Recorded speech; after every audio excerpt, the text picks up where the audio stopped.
everybody? This is your boy, Teran Rodriguez, bringing you another edition of Set Point.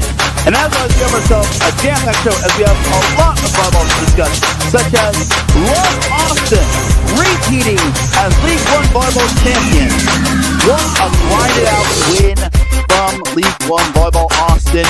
And I enjoyed attending the match and witnessing the action on Thursday and on Saturday. Also, how about Pepperdine taking down UFC twice? Being co-MPSF champions for the last time at Firestone Fieldhouse was a great feeling. Now can they win the MPSF tournament? Also, Hawaii just continues to win. Long Beach State also has some pretty darn good wins over UC Irvine, and UCLA is just still on fire. Also, Belmont Abbey and Fort Knox State clinched their tickets to the NCAA men's volleyball tournament. Also, the Omaha Supernovas are back on the winning trail. They take down the Orlando Valkyries and the Atlanta Five. Can they continue to win and make the postseason? Hand me a volleyball. That's the next. Because I'm about to go get volleyball action here on Set Point. This is Teran Rodriguez bringing you another edition of Set Point here on iSports Radio. Your feed for all that is sports.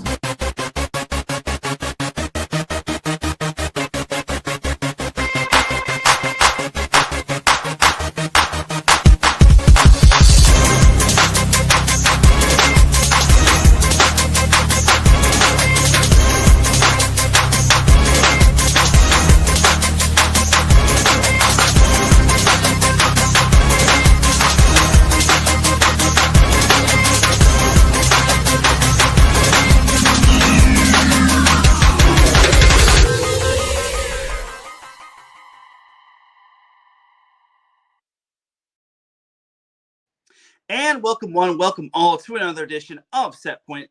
Thank you all for joining me on this beautiful Monday afternoon, Monday evening, Monday wherever you are listening from.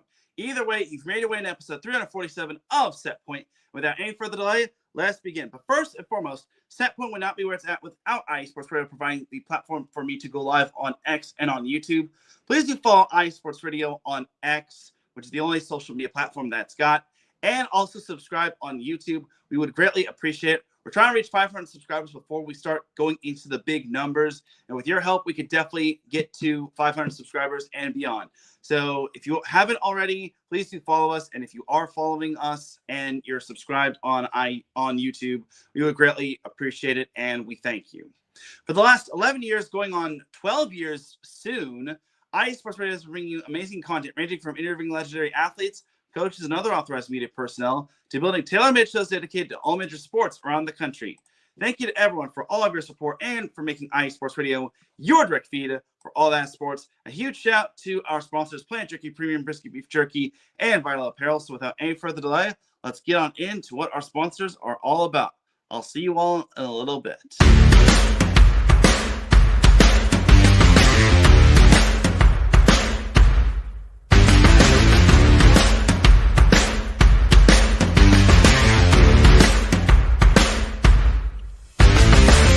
Hi, eSports Radio fans.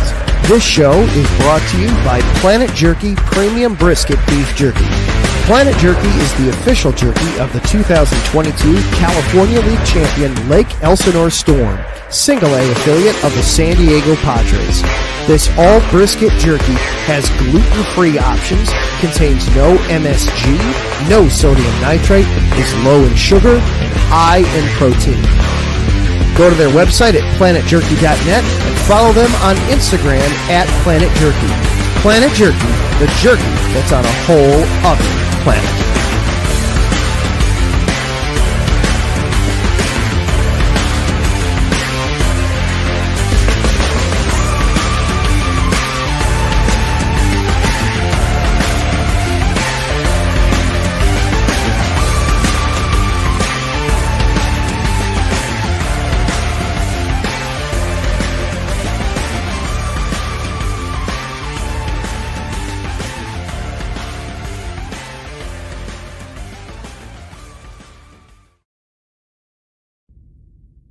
Rise and shine. It's 4 a.m. The stars are still out. The sun is beneath the horizon, but it's time to punch in and go to work. The comfort of your warm-ups turns into the grinding out of your reps as the clinking and the clanking of the plates create a symphony of euphoria. There's no other feeling like it. Earn it, burn it, and take what's yours. IE Sports Radio has proudly partnered with Vital Apparel, a brand that not only fits great, but also promotes and donates to mental health research. Use our code IESR to get 15% off their comfortable and inspiring gym wear and help them on their amazing journey to support mental health. Go hard, take part in your iron therapy, and be strong. Because when your mental health is as strong as you are, there's no telling how far you'll go.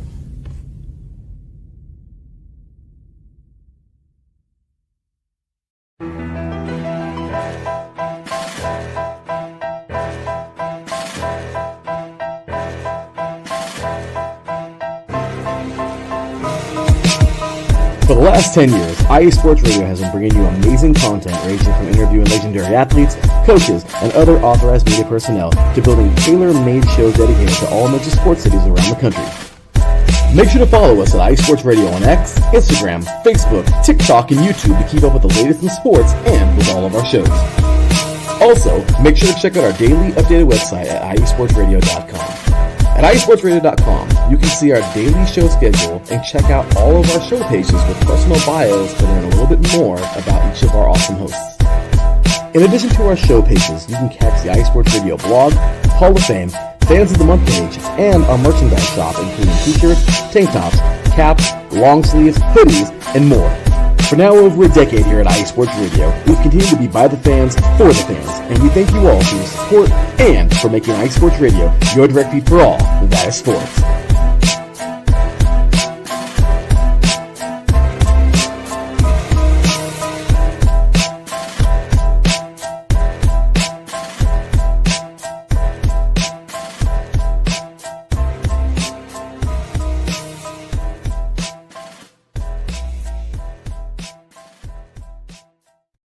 That's right, everybody. Definitely check out all of our amazing sponsors and definitely check out iesportsradio.com.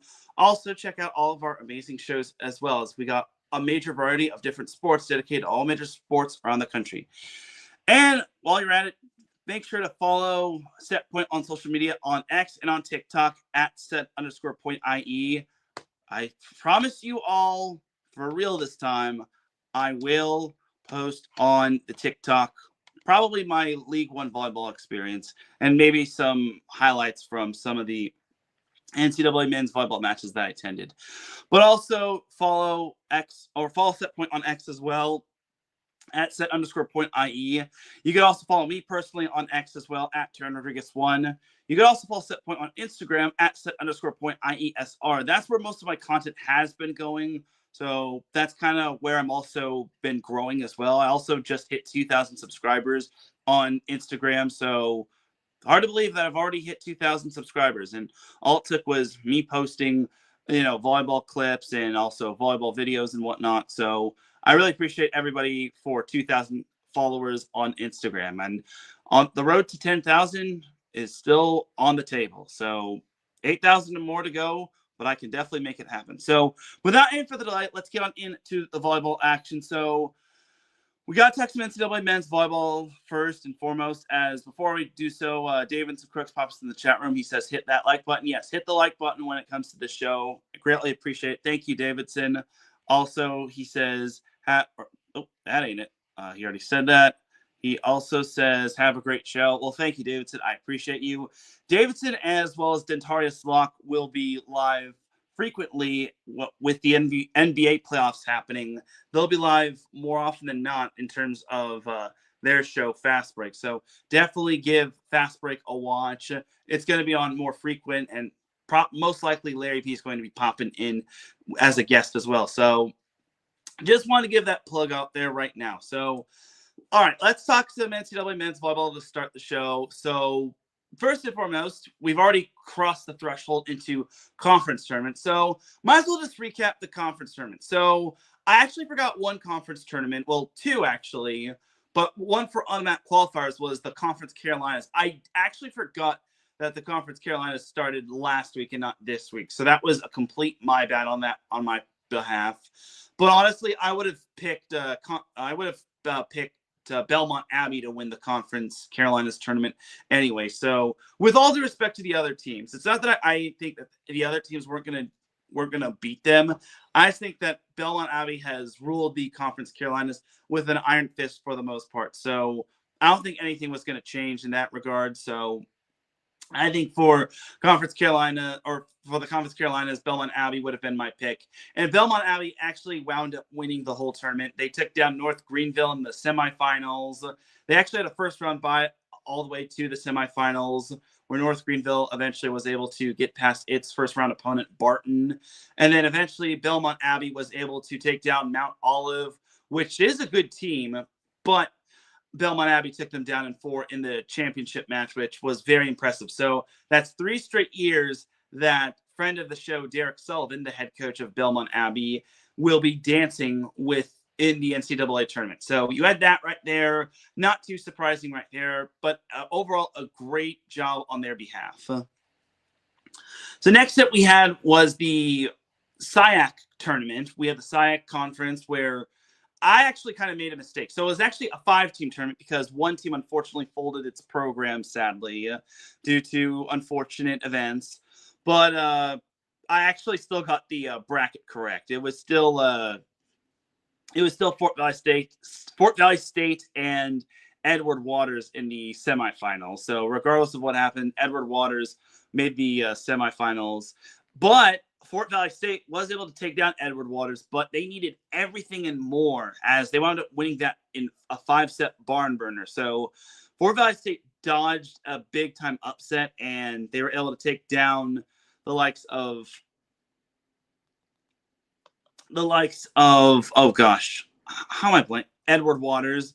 And then in the final, they took on Central State, which they were able to sweep fairly easily. So for me, this is not too surprising. I mean, Fort Valley State still has Isaiah Fed. They've also got a lot of good other talent, such as Muhammad Bey. They've also got, I forget the guy's first name, but his last name is Rogers. I think it was named SIAC Freshman of the Year. They've also got Constantine, a.k.a. Dozie Ononie.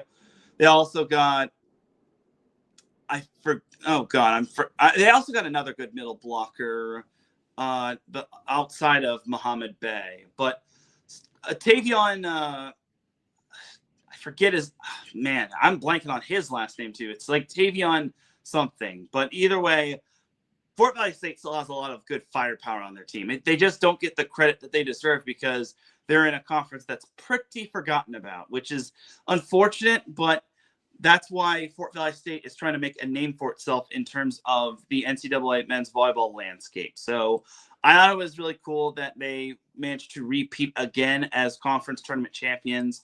And Fort Valley State is kind of building a dynasty when it comes to SIAC. It'll be interesting to see what their roster will look like out when Isaiah Fed graduates, but I digress. And then I guess for the IVA tournament, Lincoln Memorial wound up winning its 8th straight conference tournament in the IVA. So the IVA isn't really associated when it comes to an actual conference or an automatic qualifier. It's just for like teams that don't have a conference that are face one another. So in terms of Lincoln Memorial, that's their 8th straight IVA conference tournament win, which I think is pretty cool if you ask me. And people have been really clamoring for Lincoln Memorial to join a conference, whether it's like the Big Ten or the EIVA or anything of that sort. I mean, I think there should be a actual Big Ten men's volleyball conference. I think you should have Penn State, Ohio State, USC, UCLA, maybe Purdue Fort Wayne, maybe throw in Lincoln Memorial, maybe throw in Lindenwood, maybe throw in Loyola Chicago, especially since Shane Davis was the former Northwestern coach on the women's side. So that's just my opinion. But yeah, it's only a matter of time before everyone starts being part of a conference. So in terms like the IVA. So there you have it right there. So now with all the conference tournaments pretty much out of the way, actually there was the MIVA conference tournament. Let's go over that, and then we'll go on to the other individual matches that happened. So in terms of the MIVA conference tournament, you had Ball State sweeping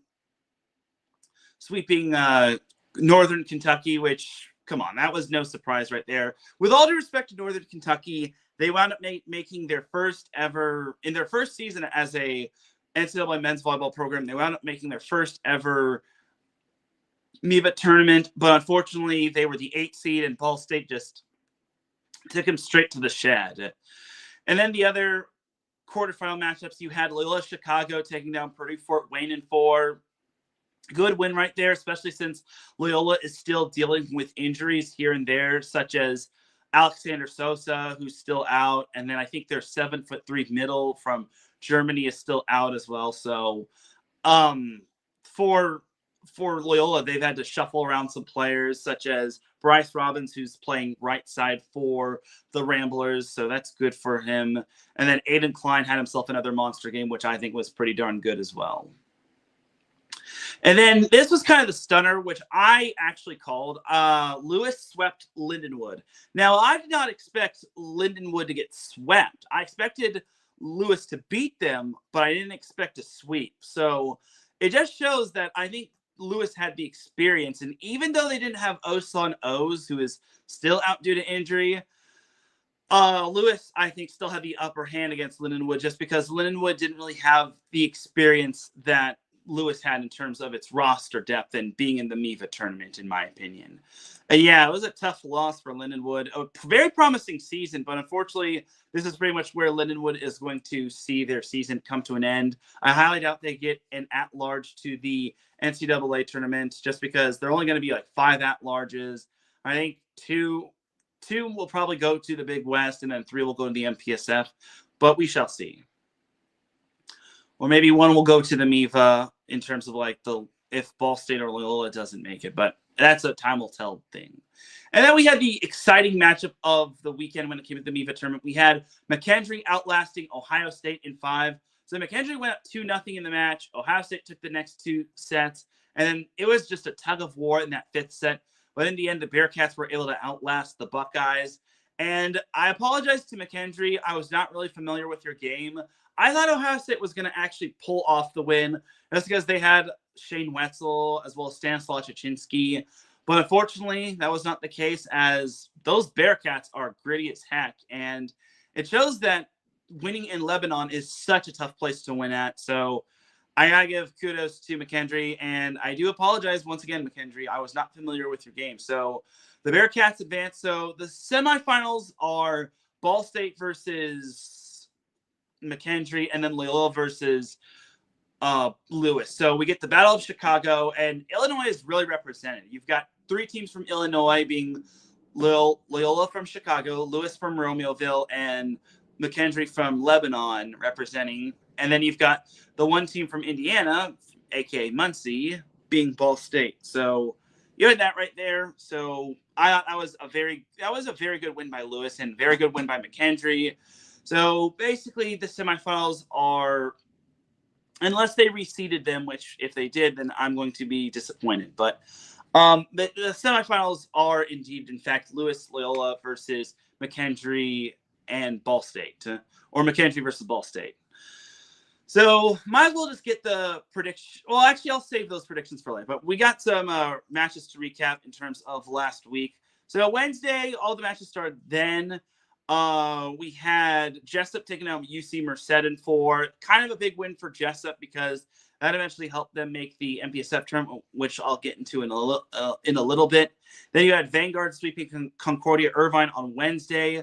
So I think this match was supposed to be played on Saturday, but they had to move it around, so they had to play on Wednesday, which either way, Vanguard was able to take down Concordia Irvine, which I thought was pretty cool if you ask me. So you had that right there. And then Thursday, jumping to Thursday, we had some of the bigger matchups happening. But, I already went over some of these other matches. But the big-time matches, let's just skip to the big-time matches. So first matchup we had was BYU at UCLA. So it was UCLA's second to last home match of the season, and they did not disappoint as the Bruins took down the Cougars in 4. BYU gave all they could handle against UCLA. But I think this was kind of the tale of runs when it came to both of these teams, as all of these sets were decided by 7 points or more, as UCLA was led by Sean Kelly, who had 16 kills. Michael Wong Diallo added 11 kills. Nice little big boy game for him in the middle. You also got 10 kills from David Decker. Cam Thorne had 9 kills. Both middles combined for 20 kills, and that is the efficiency of UCLA's middles. As a team, UCLA hit 474, which I thought was pretty darn good. Big shout out to Andrew Rowan, who had 47 assists and 3 service aces. For BYU, they were led by Connor Oldaney, who had 14 kills. They also got 6 kills each from Trent Mosier and AJ Cottle, but it wasn't enough as the Cougars fell to the Bruins on the road. So that was the only MPSF matchup that happened on Thursday. We also had Pepperdine playing at USC. So I would have been at this matchup had League One Volleyball not approved me for a credential. But I think I just got to say thank you to League One Volleyball for credentialing me, because I had to say this about USC, but I don't think I missed much when it came to this. Now, the second and third set were tight. USC did everything in its power to try to force a fourth set, but Pepperdine wasn't having any of it as the Waves swept USC 25-21, 25-23, and 29-27. They wound up winning on a walk-off block, and that win was actually Jonathan Winder's 75th win as head coach of Pepperdine, which I thought was pretty nice. As Cole Hartke and Ryan Barnett both had 15 kills to lead the Waves. James Eady also had 7 kills. He hit 778. Jose Gomez had 6 kills. As a team, Pepperdine hit 360. Thank you to Andre Polomak for setting the offense to success. For the Trojans, they were led by Dylan Klein, who had 14 kills. USC was celebrating their senior night. They celebrated their 4 seniors in Dylan Klein, Riley Hain, Ryan Sprague, and Noah Roberts. They also got 12 kills from Sterling Foley, who I thought was pretty solid in this match, especially since Dylan Klein can't carry this team. They also got 5 kills from Parker Tompkinson. And the thing is, USC hit 321 as a team, but unfortunately it was just not enough. And their blocking was pretty solid as well. They had 8.5 blocks as a team, while Pepperdine only had 5. But in the end, Pepperdine was able to out-hit USC, and they were able to keep their MPSF regular season title hopes alive, as well as the number 1 seed. But you're about to see that eventually kind of dwindled down. So Friday, we had quite a bit of number of matches. Just going to skim through a good chunk of these. Into the EIVA, we had NGIT taking down or sweeping Sacred Heart, which was a nice win right there. UMES took down Manhattan in 4, or University of Maryland East Shore. Penn State wound up clinching the EIVA regular season title and the number 1 seed of its conference tournament, as well as home court advantage, as Penn State outlasted George Mason in 5. Penn State has really gone the distance quite a bit, as that was actually their 3rd straight 5-setter. LIU took down DeUville, which LIU needed to run the table in order to punch its ticket to the NEC tournament. Princeton took down Harvard in 5, which kept their EIVA tournament hopes alive, which is great for them. You also had Jessup sweeping UC Merced to punch their ticket into the MPSF tournament. You had Vanguard outlasting Concordia Irvine in 5. They actually reverse swept them, which was pretty darn impressive as well. Stanford swept Menlo to pretty much keep their seeding intact. And then this is the matchup I actually do want to talk about. Number 5 UC Irvine playing at number 3 Long Beach State. So due to the League One Volleyball Championship being that weekend, unfortunately, us media folk, such as myself, Rob Aspero, and UC Irvine's, I think, co-assistant SID, had to be relegated to the media table in the bleachers on the other side. So that was kind of the net drawback when it came to the League One Volleyball Championship. But I will just say it was still, the League One Volleyball Championship was still fun to attend. But unfortunately, due to the setup for League One Volleyball Championship, that kind of put a damper on things when it came to UC Irvine and Long Beach State for us media folk. But I digress. So this was kind of an interesting matchup. So Long Beach State took the first 2 sets. And then the interesting thing is that Long Beach State was down 24-20, and eventually they tied it up at 24 apiece. But then UC Irvine wound up winning the next 2 points to win that 3rd set. And then the 4th set, UC Irvine, even though they got quite a bit of a battle from Long Beach State, They made some great hustle plays, which eventually gave them the fourth set 25-21. But in the fifth set, Long Beach State was able to, I think UC Irvine kind of got gassed because during set two, UC Irvine made a setter change. They actually brought in Aiden Schulten instead of Cam Cossey because Cam was feeling a little discomfort in either his ankle or his foot. But regardless, Aiden Schulten came in. They also brought in Andreas Brink got the start yet again. And then they also brought in Andon Kiriakou eventually as well. But the big story was Aiden Schulten kind of getting the nod at setter during set number 2 because Cameron Costi kind of felt a little discomfort. And then eventually Long Beach State, I think Long Beach State kind of wore out UC Irvine in sets 3 and 4 as eventually Long Beach State took them down in the fifth set 15-9. And Skylar Varga had himself a monster game, but so did Connor Bloom. The big story for Long Beach State was they had 5 different players with 10 or more kills, as they got 17 kills from Skylar Varga, 15 kills from Connor Bloom, 10 kills each from Wojciech Gajek, 10 kills from Jackson Christ, who didn't have one hitting error, and then they got 10 kills from Daniil Hirschdanovich. As a team, Long Beach State hit 361 as they ran their 6-2 offense with Island Doty. He got the nod to start, and then they brought in Jake, and then Nick McRae brought in Jake Bizanti as the match went on. Ben Braun also had 5 kills. He had 0 hitting errors as well. So overall, it was a very good win for Long Beach State. It shows that they still have offensive firepower, and their defense was pretty solid as well. They got 11 digs from Island Doty, 11 kills from Kellen Larson, 10 digs from Connor Bloom, and so on and so forth. But for UC Irvine, they're led by Andre Jokanovic, who had 14 kills and 11 digs. They also got 9 kills from, not Andy Kiriakou, Will Darcy. They got 8 kills from Andreas Brink, 7 kills each from Micah Goss and Trevor Clark. Nice little middle combination right there. They got 8 digs from Shane Aitken. Like I said, Aiden Schulten came in, and he was serviceable in terms of the offense. He had 28 assists and 7 digs. As a team, UC Irvine only hit 207. And they did have 46 digs, which was close to Long Beach State's dig total, which was 49. But unfortunately, it was just not enough as Long Beach State was able to edge out the win. And that locked up the number 2 seed of the Big West Conference tournament, which is big for them just because they don't have to play another match. They basically get a first-round bye, and they would face the winner of UC Irvine CSUN. And then moving on to Saturday. So Saturday, I forgot to mention. Friday we had, I always forget this, number 2 Hawaii got back on track, and they swept CSUN. I did like the support for Jordan Lucas, so I'm glad there were some diehard fans that flew all the way from Northridge or wherever they came from, all the way out to the Big Island in Honolulu, Hawaii, to support Jordan Lucas. And overall, it was still, but Hawaii took care of business as always, as Hawaii locked up at least a share of the Big West Conference regular season crown, and they locked up the number 1 seed, which is great because they won't have to face UC Irvine or Long Beach State until the Big West Conference tournament final. So now moving on to Saturday, we had LIU sweeping to Uville again, which pretty much put them in the driver's seat of making the NEC tournament.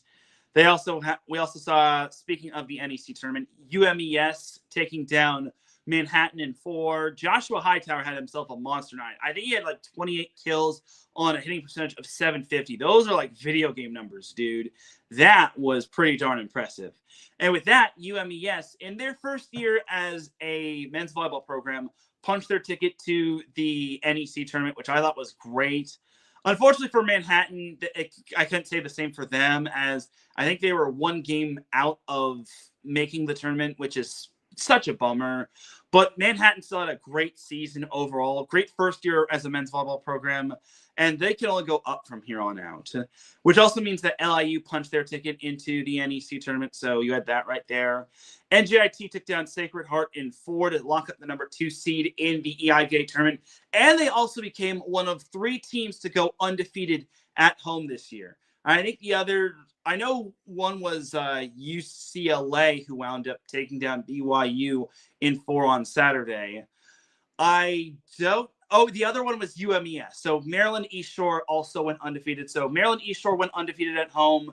NJIT went undefeated at home this year. And then UCLA went undefeated at home this year. So I know UCLA is still going to have at least one more home match. But in terms of the regular season, UCLA, NJIT, and UMES all went undefeated in the regular season. So that's major kudos right there. Anyway, moving on. St. Francis took down Fairleigh Dickinson in 4 on Saturday, and they also took them down in 3 the day before, which means that St. Francis is the number 1 seed of the NEC tournament, and they're also the outright NEC regular season champions, which is huge for them because next year they're going to be transitioning into Division III, which is absolute garbage. I still don't agree with that move. I think it's a massive bummer, and man, it seems like, I don't want to say all these universities are dropping the ball, but it seems like some of these universities are dropping the ball when it comes to their men's volleyball programs and not looking out for them. But I digress. You also had Princeton sweeping Harvard, which punched their ticket into the EIVA tournament, which was huge for them. You also had Stanford sweeping Menlo, which basically gave them the 5 seed. You had UC Santa Barbara outlasting UC San Diego in 5, which was kind of I wouldn't say it was a throwaway matchup, but maybe it kind of helps UC Santa Barbara's at-large hopes, but they're going to need a lot of help. And they're going to need a little bit of some Santa Barbara magic, but I digress. Like I said, UCLA took down BYU. Now, BYU nearly forced a 5th set, as the 4th set was actually very tight, but fortunately for UCLA, they were able to win that 4th set 27-25. 3rd set was also pretty tight too at 25-23, but I'll give credit to BYU. They really kind of showed what they actually are made of. But UCLA is just still UCLA. There's not a lot stopping that train, as the Bruins were led by Sean Kelly, who had 13 kills. They also got 9 kills each from Zach Rama and Cam Thorne. They got 8 kills from David Decker, 7 kills from Christopher Hirsch. It was also UCLA's senior night, so I can kind of understand why they kind of brought in some of their seniors. Andrew Rowan put on one final show in terms of the regular season at UCLA, as he had 42 assists and 2 service aces. Overall, it was just a solid win for UCLA. And then for BYU, they were led by Connor Oldaney, who had 16 kills. Trent Mosier had 13 kills. So BYU, if they played their cards right against UCLA in the MPSF tournament, they could actually beat them. But that's a time will tell process. We'll get into that in a little bit. And then we also had Pepperdine sweeping USC in their final match at Firestone Fieldhouse. Man, a lot of good memories when it came to Pepperdine men's volleyball, as that actually helped them clinch a share of the regular season MPSF title. Unfortunately, that means they're the number 2 seed with UCLA winning. But Pepperdine winning and getting a share of the MPSF regular season title is still a great accomplishment, because they're the only team that beat UCLA, which is something no other team can really say this season. As Cole Hartke led the way with 13 kills, Ryan Barnett had 12 kills. Overall, solid win, pretty good win for Pepperdine. They hit 457 in the win, and they held USC to without a service ace. Now for USC, here's an interesting concept. So they actually had Andrew Chapin start at setter for themselves. And it doesn't look like it looks like Caleb Blanchett only played 1 set, but I think what's his face? Jeff Nygaard was running a 6-2. So there's a little bit of a story regarding about that. So Andrew Chapin is the younger brother of Zach Chapin on Pepperdine's men's volleyball team. Sad story, unfortunately, and sad thing I have to bring up is that Zach Chapin and Andrew Chapin's mom passed away. I think it was either earlier this year, or late last year. But regardless, it was very sad seeing this news of Andrew Chapin and Zach Chapin's mother pass away. I am happy that Andrew Chapin's mother did get to see Andrew win a CIF Southern Section Championship, which I thought was really cool, if you ask me. So really sad thing, but I'm glad Zach Chapin and Andrew Chapin got to face one another. Now, I don't know if Pepperdine started Zach Chapin at libero. Does not look like it, as he only had 1 service error and he didn't have any digs. So Yeah, I still think Zach Chapin was still in his serving specialist role because Jacob Riley was still libero, but I digress. Anyway, for USC, they were led by Dylan Klein and Christian Connell, both having 9 kills. Cooper Keene had 7 kills. So I'm a little concerned for USC going into the MPSF tournament. But honestly, I think they'll be fine. I still think they're a dangerous team. I just hope for their sake they don't get upset in the first round. If they get upset in the first round, then it's going to be all bad, real bad for them. But I digress. And then Long Beach State took down UC Irvine in 4. I was kind of glancing at that matchup along with watching the League One Volleyball Championship match. Long story short, Long Beach State didn't really have too many problems, except for set 4. So first 2 sets, Long Beach State kind of handled UC Irvine. Then in the third set, UC Irvine woke up. Fourth set, Long Beach State had a pretty commanding lead. I think they were up like 23-17. And then UC Irvine got to within 1, but Long Beach State was able to close out the fourth set, winning it 25-23. I was very surprised. I'm like, wow, UC Irvine kind of made a comeback. As Connor Bloom led the way with 15 kills. He also had 6 digs. They also got 12 kills from Wojciech Gajek, which was pretty solid, as well as 6 digs. Skylar Varga also had 10 kills to go along with 7 assists and 7 digs. He was kind of messing around with a triple-double. The Beach hit 309, and they had 11 service aces. They put on a clinic as Varga had 4 of those aces. Bloom had 3 of those aces. And then for UC Irvine, they only had 2 service aces, but only missed 8 serves as they were led by Trevor Clark, who had 9 kills. You know UC Irvine's offense wasn't efficient when Trevor Clark, with all due respect to him, led the way in the kill department. Will Darcy also had 8 kills. Andrei Okanovich had 7 kills. Micah Tomas actually got the start at setter. Actually, no, he didn't get the start at setter. He actually came in later on in terms of the setter at setter. He got 22 assists, and he also had 6 kills. Micah Goss also had 6 kills. Overall, for UC Irvine, it was just kind of one of those matches. I will say Shane Aitken did have 10 digs. Gotta give shout out to the libero, justice for liberos. Unfortunately, it was their senior night, and unfortunately, Long Beach State spoiled it. As hopefully for UC Irvine's sake, they can get back on track. But they will face CSUN, who did lose to Hawaii in 4. So Hawaii is the outright regular season Big West Conference champion. But now all eyes are on the Big West Conference tournament and every other conference tournament going forward. All right, but that is that right there for all of the matches from week 16. So let's go to the AVCA men's volleyball poll. So nothing really actually changed all that much, as only 3 teams jumped up. We had NJIT switching spots with Purdue Fort Wayne, McHenry swapped spots with Lindenwood, and Lewis swapped spots with Penn State. Oh, I should also mention that Penn State took down George Mason in 5 on Saturday as well, yet again. So that's 4 straight 5-set matches for that Penn State has played and wound up winning. So I'm not ultimately sold on Penn State. I still think they can win the EIVA tournament, but they got to really get it together. But yeah, nothing really changed in regards to the poll all that much in terms of movement. Everyone pretty much stayed the same. So you have that right there. So now it's time to start getting into these conference tournaments. So, actually, first, off the block media poll. So off the block media poll was UCLA 1, Hawaii 2, Long Beach State 3, Pepperdine 4, UC Irvine 5, USC 6, Ball State 7, BYU 8, Loyola 9, and then UC Santa Barbara 10. And then my poll was pretty much the same. UCLA 1, Hawaii 2, Long Beach State 3, Pepperdine 4, UC Irvine 5, USC 6, Ball State 7, BYU 8, UC Santa Barbara 9, and Loyola 10. So I kind of put Santa Barbara at 9, which I think is now, looking back on it, it's now kind of a mistake just because Santa Barbara didn't beat Hawaii. Loyola did, even though that was way early in the season.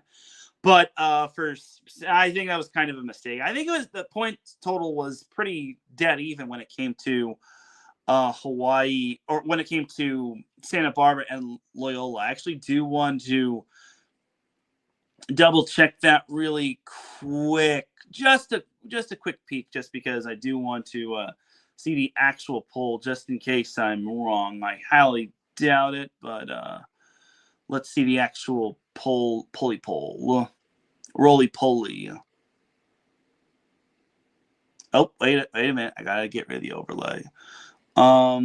Yeah, it's fairly close, but regardless, there's the poll up there. You can see it. So there you have it. All right, but as for that's basically my ballot was so close to the off the block poll. So yeah. Anyway, so that is that right there for the off the block media poll. Now let's get on into predicting more of these conference tournaments. So picking up where we left off was the MIVA tournament. So we have the MIVA conference tournament semifinals. So you've got McKendree at Ball State, and then you've got Lewis versus Loyola at Ball State, because Ball State's the highest remaining seed. They are the host team going forward. So McKendree, Ball State. Oh, man. Ball State still is balling. I can't imagine Ball State losing this. Okay, I shouldn't say that. But if McKendree plays with a lot of heart, grit, and discipline, I think for their sake, they can win. But at the same time, Ball State is just too loaded. They've got Ryan Lewis. They've got Patrick Rogers. They've got Will Basilio, who I think is one of the best setters in the nation. Not just in the MIVA, but in the nation. Maybe top 10. Maybe top 5 if he plays his cards right. Even though there's a lot of other good setters out there, but I digress. But in the end, I have Ball State beating McKendree. Now, I'm a firm believer of McKendree's grit and determination and their team spirit. I think if they scrap their way to victory, that's going to be how they win. But until I see the scrappiness from them, I think Ball State takes them down. And then the other semifinal is Lewis versus Loyola. Here's the thing about this matchup. I thought this was going to be a bigger matchup in terms of the regular season meetings. Unfortunately, that was not the case, as unfortunately Osan O's got hurt for Lewis, and that kind of put a damper on things. So sadly, we couldn't really see Lewis at full strength. But that being said, Lewis is an interesting case. They got past Lindenwood, but now they face a Loyola team, which did get past Purdue Fort Wayne in 4.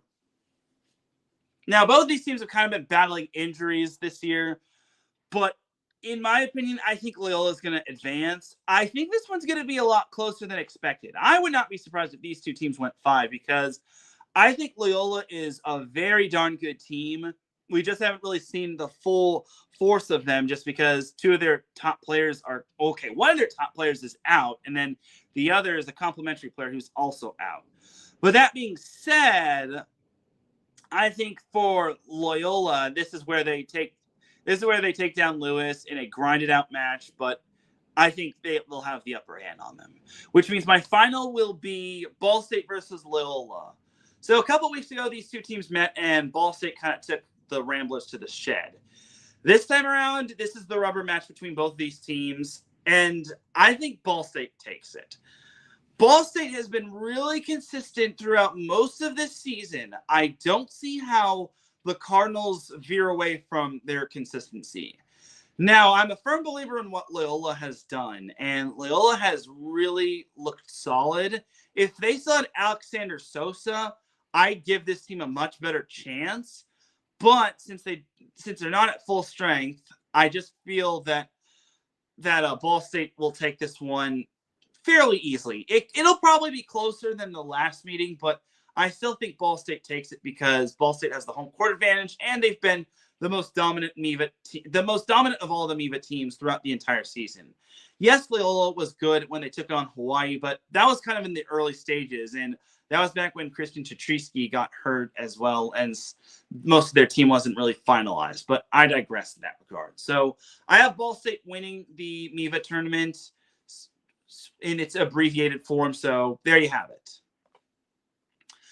All right, so next up, let's predict the EIVA tournament. So it's a 6-team bracket.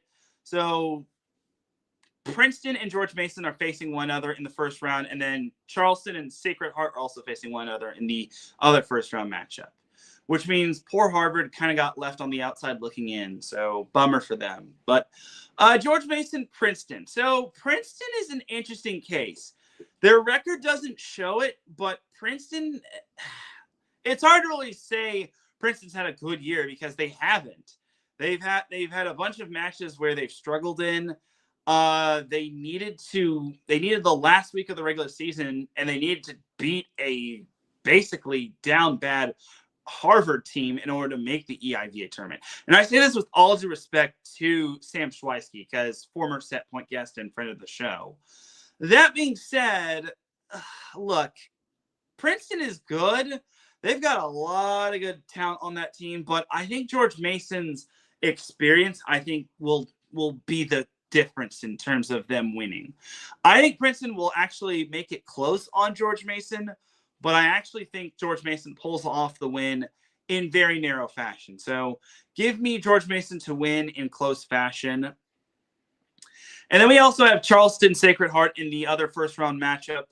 Charleston was, once upon a time, Charleston was ranked, but they haven't been ranked ever since. Sacred Heart has been an interesting case.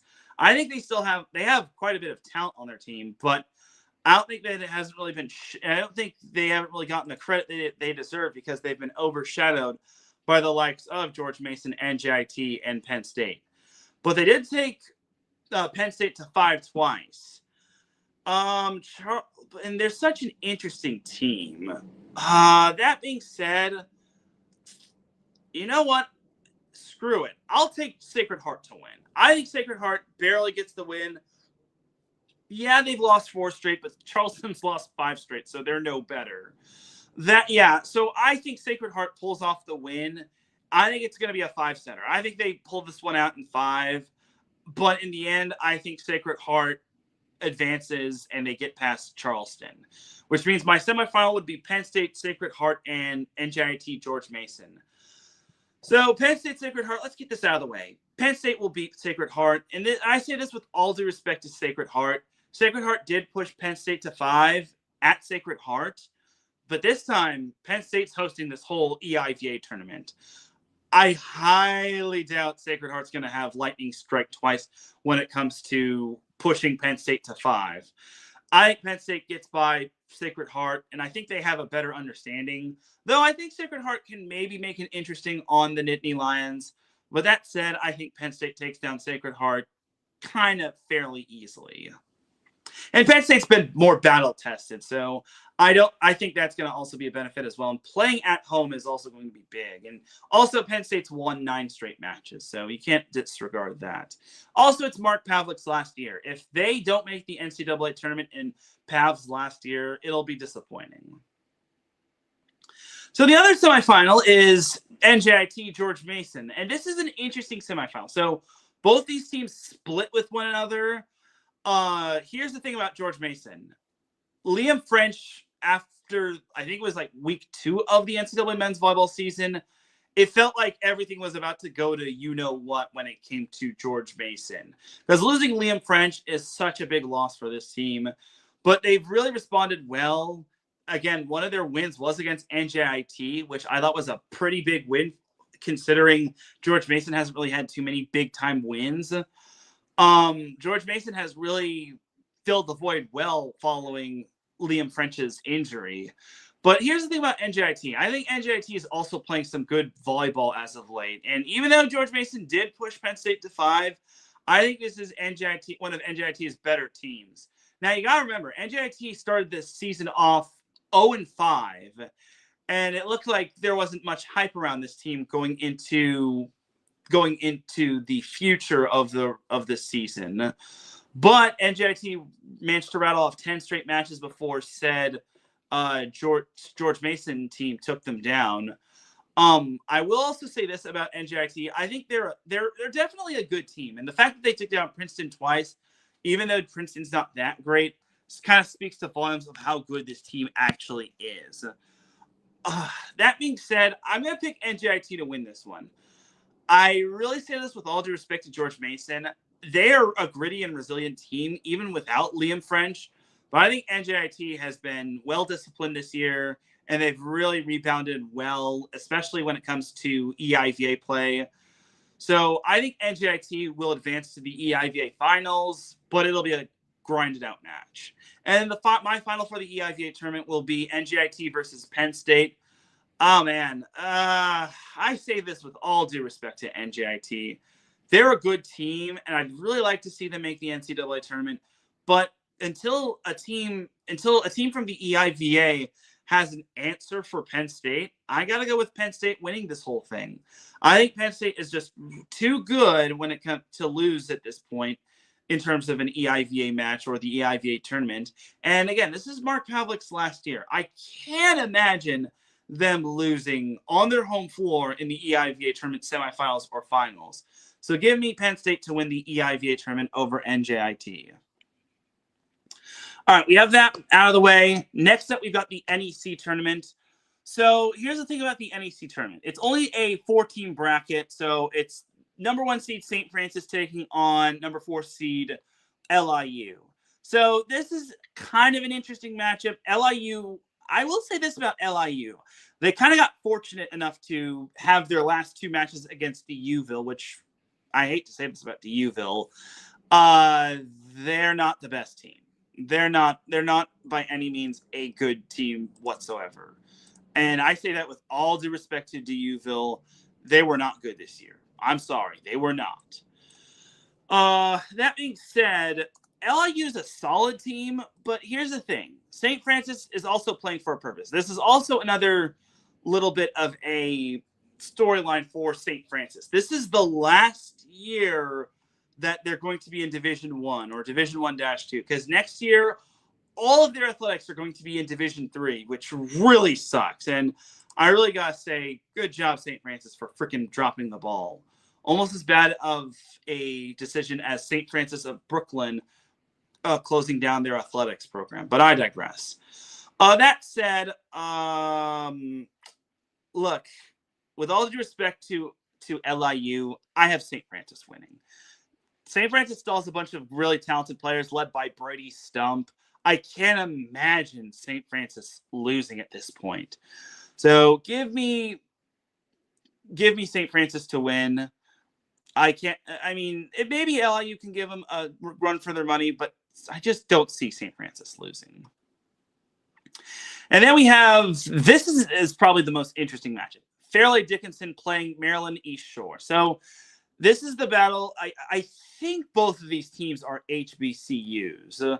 If I'm wrong, please do let me know. But I think HBCU is FDU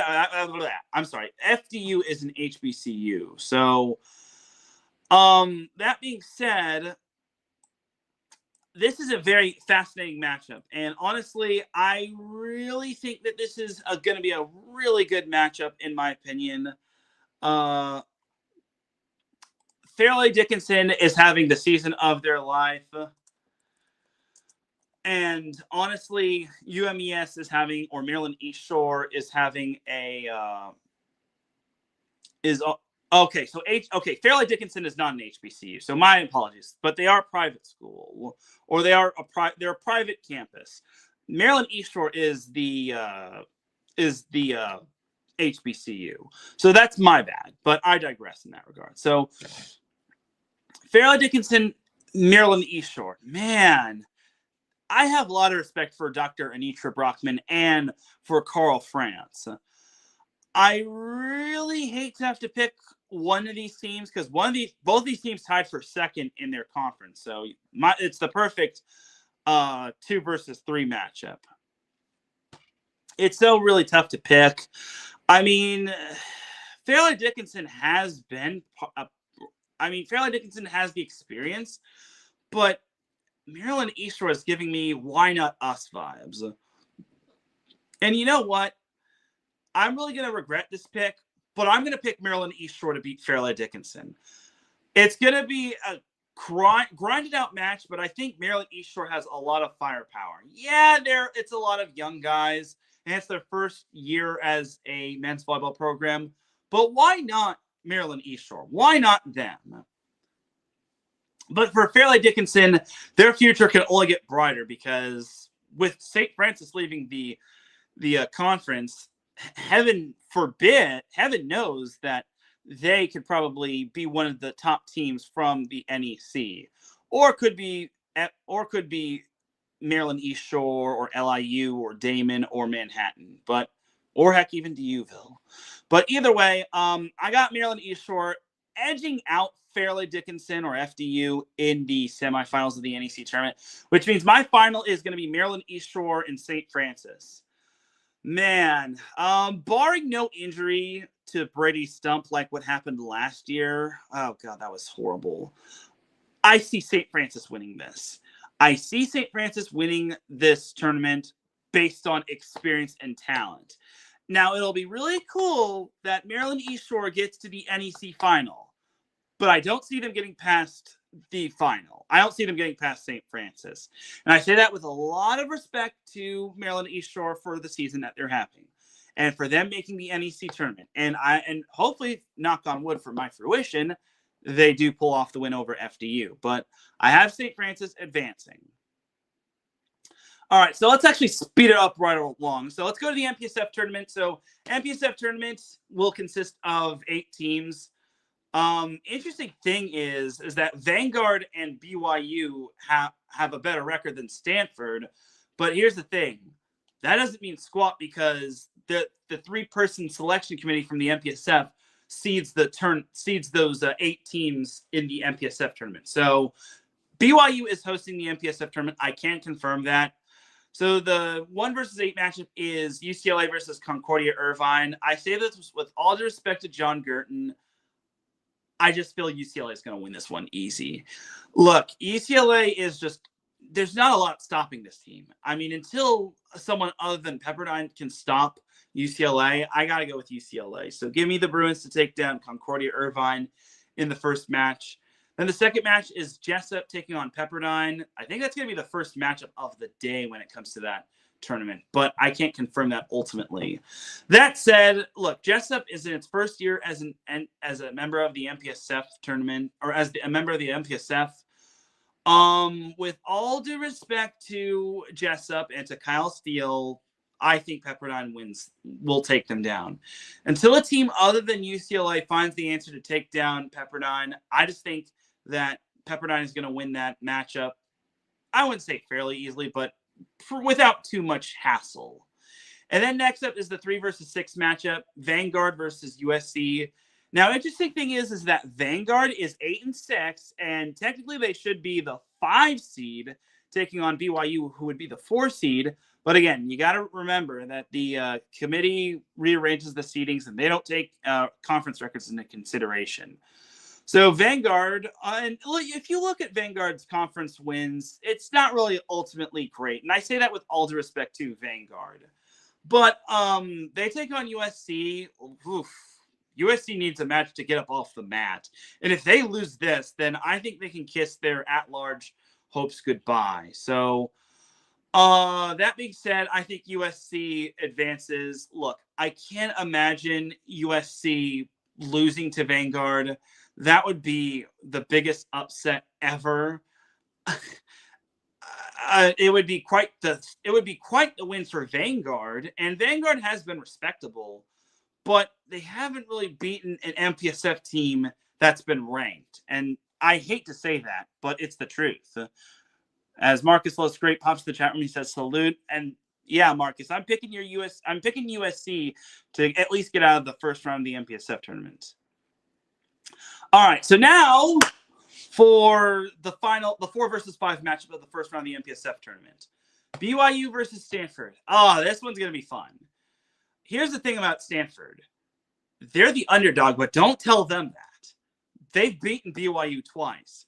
BYU did a pretty good job against UCLA last week. And honestly, I think BYU is a threat to take down UCLA, especially since they're hosting this whole tournament. Now, Stanford has been pretty solid. And like I said, they've beaten BYU twice this year in both meetings. But here's the thing. Can they beat BYU on the road? Can Stanford beat BYU on the road? That's the big question right there. It's Stanford's grit and determination. And here's the thing about Stanford. They're going to be saying goodbye to a lot of their roster because most of those players are graduating, like Moses Wagner, Teo Snui, Theron Briette. so on and so forth. Man, and BYU is an interesting case because it seems like whenever BYU, the past 2 years when BYU has made the MPSF tournament quarterfinals, they've wound up losing to them. And the interesting thing is that BYU wound up losing to Stanford last year in the MPSF tournament quarterfinals. And then the previous year, they lost to USC at USC. But now BYU has no excuse. They're hosting this tournament. I mean, you know what? This is going to sound very bold of me, but I'm going to take Stanford to beat BYU. That's going to be a massive mistake on my behalf, but I think Stanford pulls it off.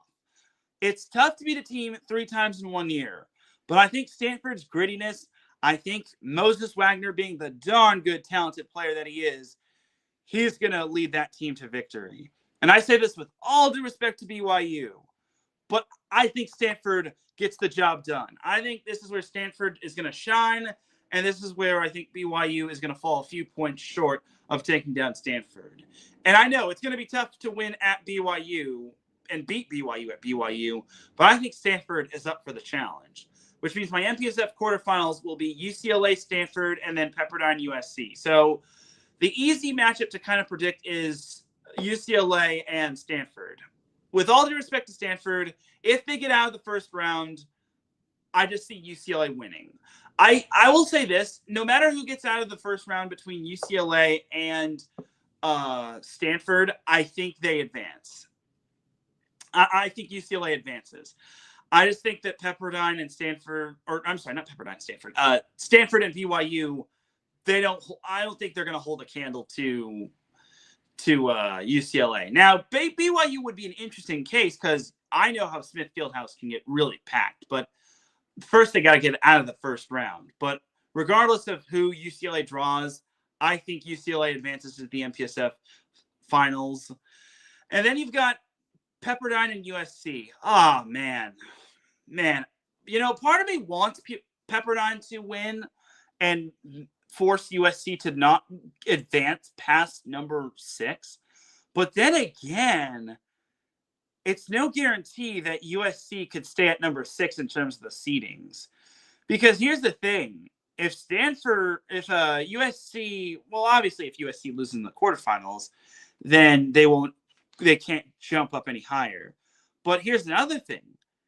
If Ball State wins its conference tournament and then USC loses in the semifinals of the MPSF tournament, do you put USC behind Ball State in terms of the seedings? That is a big question right there. I mean, if anything, USC would not want to be on Hawaii's path to the Final Four. They'd rather be on Long Beach State's path to the Final Four. But Pepperdine, USC. Man, my heart is saying USC. My mind is saying Pepperdine. Look, Pepperdine, they really took USC to the shed. I mean, USC at their best couldn't even take down Pepperdine. Even at Galen Center. It just... I really want to pick USC, but I just know that USC... I don't think USC can beat Pepperdine, even on a neutral court. And I know, and I get it. USC has familiarity with taking on Pepperdine, but I think this is Pepperdine's most loaded roster because they returned practically everybody from last year. So I got to go with Pepperdine taking down USC in the MPSF semifinals, and that really hurts my heart to say that because part of me really wants USC to go to the MPSF championship so we can get UCLA USC. But my MPSF final will be UCLA versus Pepperdine. And in the end, I've got UCLA winning. I think it'll be a 5-setter, though. I think UCLA wins in 5. I think it would only be fitting if the Waves and the Bruins go 5. But I think UCLA beats Pepperdine in 5. So give me UCLA in a 5-setter over Pepperdine to win the MPSF tournament. All right, last NCAA men's volleyball conference tournament, and then we can go to a commercial break. The Big West, which I'm probably going to be attending on Friday and Saturday. With all due respect to Thursday, I've got 3 C2A men's volleyball to cover, but we'll see.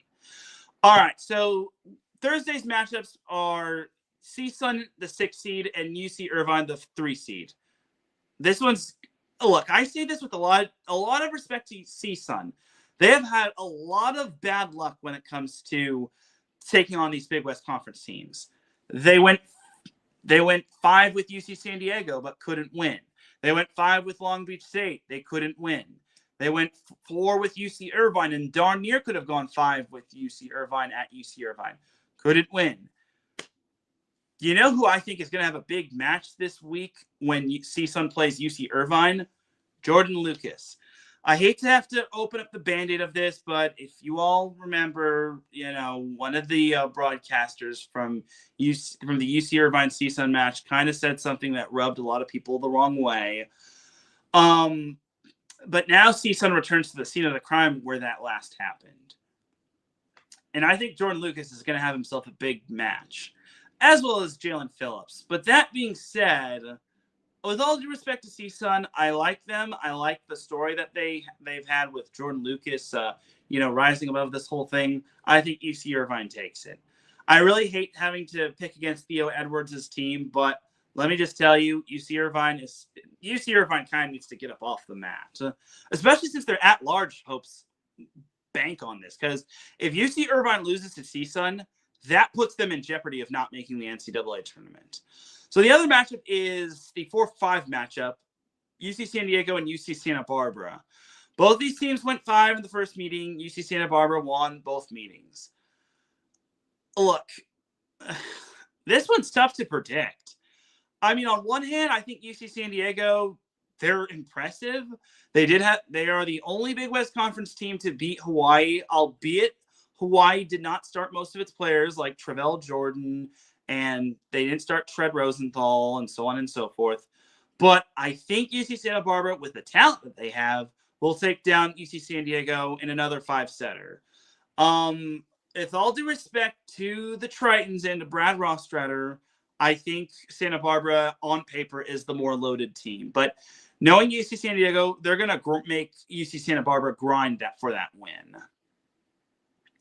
So you have that right there. And then you've got the Big West semifinals between UC Santa Barbara and Hawaii. I think the Gauchos are underrated in my opinion. But for me, Hawaii is just on a whole other level. If healthy, Hawaii is a freaking wagon. Christian Tetrisky has really turned it around. Luis Sakanoko is Luis Sakanoko. Adrian Rohr can have his big moments. Tread Rosenthal is a freaking stud at the center. The only thing that I think is stopping Hawaii is Hawaii. I think Hawaii takes down Santa Barbara and advances to the Big West Conference Championships. And then for the other semifinal, there's UC Irvine and Long Beach State. It's black and blue rivalry round 3. And look, UC Irvine does have the home court advantage, but honestly, UC Irvine's going to need to have some of its best play. They're going to need to have their players play their best match. So in my honest opinion, I think Long Beach State takes down UC Irvine, but I think Irvine makes Long Beach State sweat for that win. But I have Long Beach State winning. I still think UC Irvine gets into the NCAA tournament, but I digress. So the final in the Big West Conference for me, in terms of their conference tournament, will be Hawaii, Long Beach State. Look, I like Long Beach State. I think Long Beach State is a respectable team. I think they're a darn good team. But for me, I've got Hawaii winning it. I said this before the first match of the NCAA men's volleyball season. Hawaii is the best team from that Big West Conference. And I say that with all due respect to the other 5 Big West Conference teams. But Hawaii is just a darn good team. They have a lot of returners from last year. They only have one senior, which makes them young, and he doesn't even start. But I think for Hawaii, they just have the firepower to basically win this whole Big West Conference tournament. So give me the Bows I'll say they beat Long Beach in 4. It's not going to be a sweep. If this final turns out to be a sweep, I'll be flabbergasted. But I got Hawaii winning in 4, at least 4 over Long Beach State. So there you have it. That's the entire NCAA men's volleyball conference tournament preview and predictions. Let's take ourselves a quick commercial break. When we come back, we've got some NCAA beach volleyball to skim through, as well as some MLV, some League One volleyball as well. and then some JUCO volleyball and some high school volleyball. And I'll let you all go. So keep it locked here. You are listening to Set Point here on IE Sports Radio, your direct feed for all that sports. We'll be right back after this.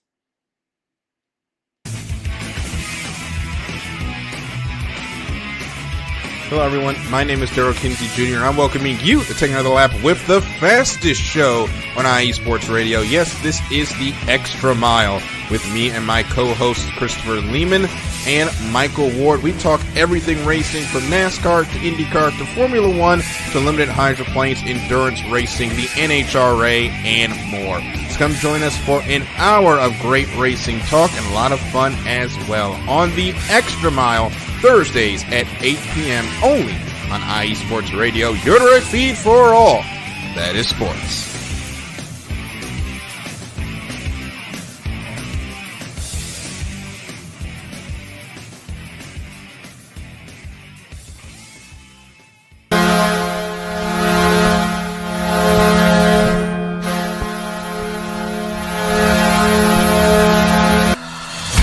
Hockey fans, I'm Adam Kernan. And I'm Zach Puplis. Together, we are the newest version of Hockey Talk on IE Sports Radio, The Neutral Zone. Zone. We love hockey, but we also know it's not everyone's first sport. So we want to make this show as much for new fans as for the diehards. Whether you can name all the Swedes on the 08 Red Wings Stanley Cup team, or if you can't tell if Varlamov is a goalie or the latest trendy vodka, we're here to help. With facts, figures, and outrageous fans, we bring you all the hard-hitting hockey news you can handle, while still keeping it fun and on the rails. Well, mostly. So tune in every week as we go around the hockey world, from college to Canada, the minors and the majors, and everywhere in between. So bring your cellies. And your one-timers. You wicked wristas. And be sure to protect your five-hole. Catch the Neutral Zone every week on IE Sports Radio, your direct feed for all that is sports. We promise not to pick on the Arizona Coyotes every episode.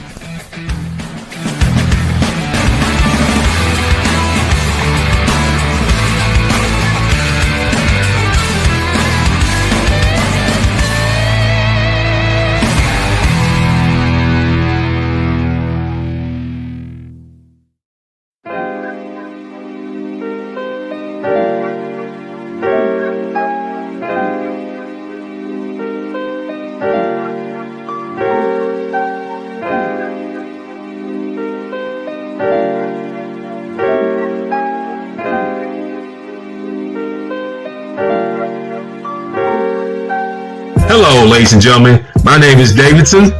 It's your boy, Dentarius Locke. And we are the hosts of Fast Break here on IE Sports Radio, where we discuss everything in the world of basketball from prep to the pros. You guys should definitely check us out, man. Sunday, 8 p.m. Eastern, 5 p.m. Pacific. We got all the basketball information you guys need, so we look forward to you guys listening in. And please do, because we are the best basketball show on this side of the Mississippi. And please do check us out on Twitter at FastBreakISR. D-Lock, where's our time again? 8 p.m. Eastern, 5 p.m. Pacific. That gives you guys spending time on a Sunday. Tune in.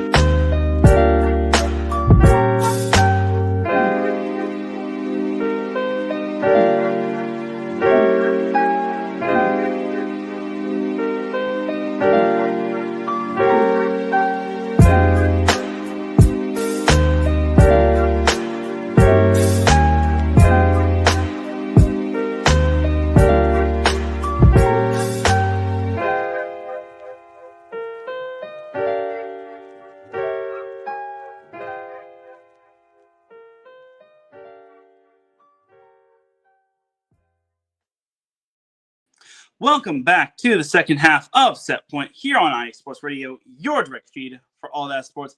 Definitely check out all of our amazing shows on our network. So before I get on going, I actually do want to address this one person and, this guy right here. Look, he wants me to talk about certain things. I'm just going to say this is not Burger King. You don't have it your way. You're going to have it my way, and I'm going to talk whatever I want to talk. And I'm going to talk volleyball. So, look, if you want to have it your way, go to Burger King. But when you're commenting on my show, I'm not going to give you what you want. So, I'm just going to throw that out there. So please stop, Mo. It's literal. You're not funny. It's repetitive, and it's so darn annoying. With that being said, let's go talk some NCAA beach volleyball. All right, so new number 1 in terms of NCAA beach volleyball, and hold on, let me just switch the date on this because that is not 14. So 14. Bam. So, okay, so new number 1, you've got UCLA at number 1, Stanford number 2. UCLA just barely overtook that number 1 spot. I think it was like 3 or 5 point difference between Stanford and UCLA. So UCLA's got to be counting their lucky stars that they didn't find a way to lose that number 1 spot. USC is 3, and you also got to remember this is because they won the Center of Effort Challenge. Texas is 4, Florida State's 5, Cal Poly is 6, Cal is 7, TCU is 8, LMU is 9, Long Beach State 10, GCU is 11, Arizona State is 12. Hold on, I think I messed up on the poll again. Gosh darn it. All right, so 13 should be LSU. Jiminy Christmas, dude. I thought this saved. Oh my God. There we go. All right. So hopefully now that is 100% fixed. All right, but yeah, nothing really changed. Washington didn't re-enter the poll after, unfortunately, Boise State had a rough weekend. Washington also pulled off a few upsets here and there. I should also make note that this week, I'm actually just going to quickly skim through the NCAA beach action. UCLA beat USC at USC, which was big right there. UCLA still has not lost to USC this season. I think this is just UCLA's year. It's either going to be their year or Stanford. But now watch USC just randomly beat UCLA out of the blue. But until I see it, I just think UCLA has it in them. And then LMU also beat USC, which is going to really hurt USC in terms of the AVCA poll for this week. Stanford took down Cal and Cal Poly, which was nice. And this week, conference tournaments start up as... Okay, this one I really got to go to. I really got to go to the MPSF tournament. So in order to keep my beach volleyball streak from, I think it was 2024 when I first went to my first beach volleyball duel, in order to keep my beach volleyball streak alive, I gotta go to this week's MPSF tournament that's going to be held in Huntington Beach. If I don't, then I will have not gone to an NCAA beach volleyball duel, which would be very, very bad. But I'll be at the MPSF tournament on Wednesday. Unfortunately, it's going to have to be Wednesday because Thursday Thursday and Friday. I'm probably going to have the 3C2A on Thursday, and then Friday I've got the Big West Conference tournament. Unless maybe I can carpool with someone to Irvine, but I digress. So anyway, also the Big West Conference tournament is happening. That's going to be taking place at Cal Poly San Luis Obispo. How fitting, because Cal Poly is the number 1 seed. If Cal Poly doesn't win the Big West Conference tournament, then something's wrong with Cal Poly. But it's going to probably be between them and Long Beach State. And then other conference tournaments are happening, like the Big 12, though I don't think that's an automatic qualifier. But yeah, so on and so forth. A lot of tournaments are happening. So there you have it. That's basically NCAA beach volleyball. There were a few upsets here and there. I know Oregon pulled off a couple upsets, but they didn't make the poll. So there you have it. So before I get on into the professional volleyball scene, the NCAA women's volleyball scene actually had an announcement. So I think it was on it was sometime last week. I think it was either on Thursday or Wednesday. The Big Ten announced that there's going to be a Big West Conference tournament. So they were debating on having this, but they just thought it wasn't going to work. But now they are officially going to have a Big West Conference tournament. It's going to be held at Fisher's Event Center in Indiana, which I think is really awesome. And then I guess there have been a lot of NCAA women's volleyball scrimmages happening. I know Nebraska and Creighton played last week. Nebraska is also going to be playing Colorado State. Or Chadron State. They're going to be playing Chadron State. as well as, but Nebraska's also going to be playing Northern Colorado. So, and I guess they just posted a tweet or posted a post that said, we are less than a week away from Nebraska versus UNC at the Chicoine Center. Here's some things to note, including no lines before Saturday morning. Oh, gosh. Wow. Talk about a big, that's kind of a dig right there to Nebraska because their fans line up. Their fans are known for lining up early. So I've seen this before. And then I guess Lincoln Arneal quote posted this and says, after people lined up almost 2 days before tickets went on sale, Chadron State isn't allowing lines to form until 6 a.m. on Saturday morning, 4.5 hours before the doors open. That's kind of a choice if you ask me. Anyway, but yeah, I'm not really ultimately interested about the scrimmages. I mean, if I attend a scrimmage, I'll attend a scrimmage. I'm probably going to attend USC scrimmage against UCLA and UC Irvine, but I digress. So I guess something else I should note is that Friday, actually, PA announced Long Beach State's alumni match, which Long Beach State wound up winning, but I digress. All right, but yeah, that's pretty much that for the NCAA women's volleyball scene of things. I mean, it's pretty cool that there's going to be a Big Ten conference tournament, but it's probably going to intertwine with me attending the Big West Conference tournament. And unless Galen Center or maybe Pauley Pavilion will be hosting the Big Ten conference tournament, I'm probably just going to continue to cover the Big West Conference tournament with all due respect to the Big Ten, but. Yeah, I'm just not made of money. I can't just fly out to Indiana because that's still a lot of money. And, I have to pay for hotels and then I still have to get approved for a credential too. So, yeah. But yeah, I think it's really cool that there's going to be a Big Ten conference tournament along with an SEC conference tournament. So all I know is that the 15 teams get to make the conference tournament out of 18. And then, which means 3 will be left out in the cold. I know the top 4 seeds get a bye into this quarterfinals. And I know Danny Busby Kelly, the Nebraska head coach, has been urging for a Big Ten conference tournament. And I think it's going to be pretty cool to have a Big Ten conference tournament as well. So I really can't wait for the Big Ten conference tournament. Hopefully one day it'll be at Galen Center. If not, it'll be at Pauley Pavilion. If it's going to be there, then I will happily attend it. But until then, I won't. Anyway, but that's that for the NCAA women's volleyball scene. So let's actually recap the MLV before I talk about the League One volleyball. So the MLV. So last week was kind of a very fascinating week and kind of an important week for a lot of these teams, just because a lot of these teams are still trying to vie for the playoffs. Yes, playoffs. What are we talking about? Playoffs? Playoffs? Are you kidding me? I had to throw that out there. But in terms of the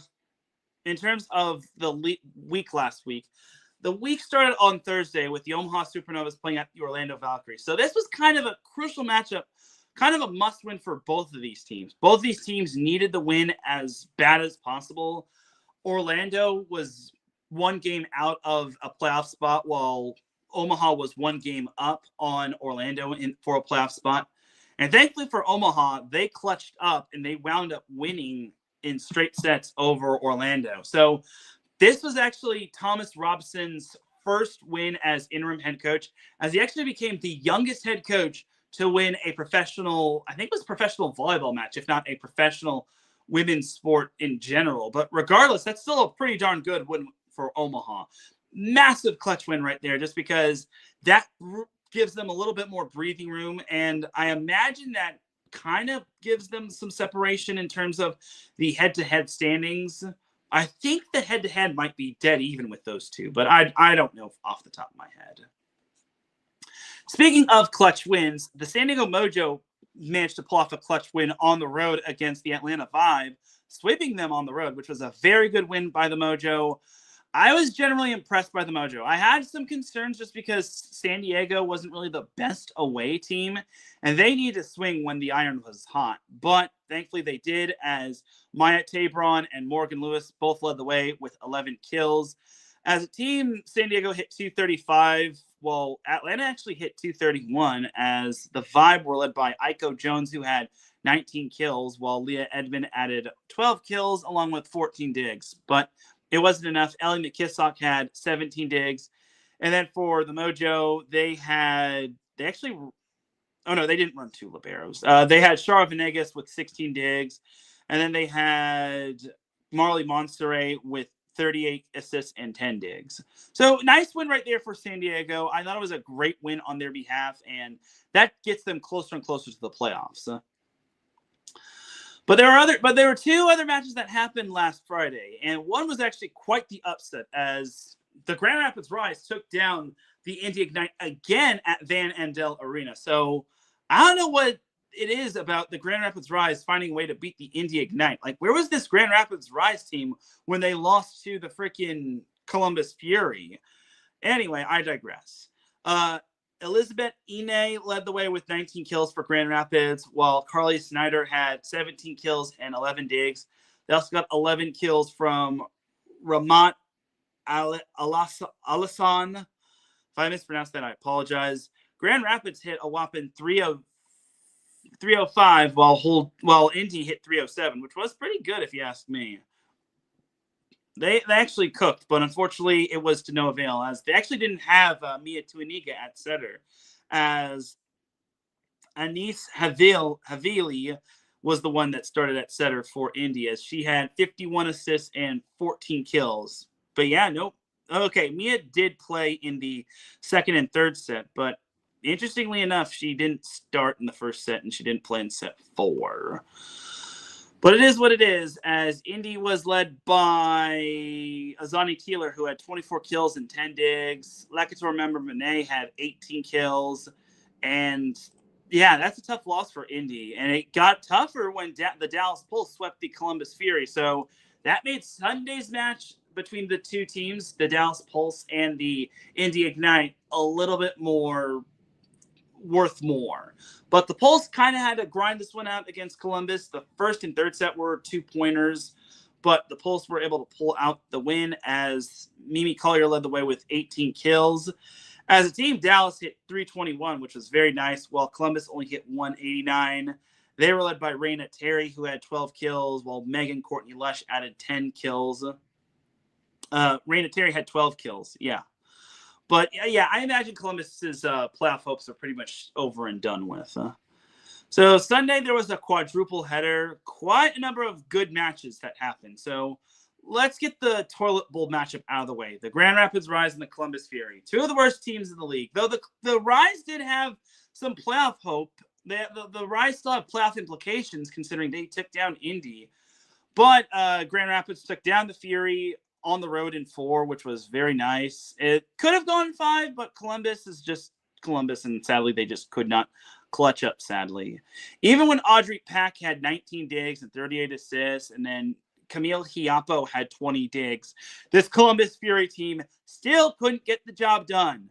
This has been the Columbus Fury in a nutshell. They cannot get the job done even when their players have monster matches, and it sucks. Raina Terry had 20 kills.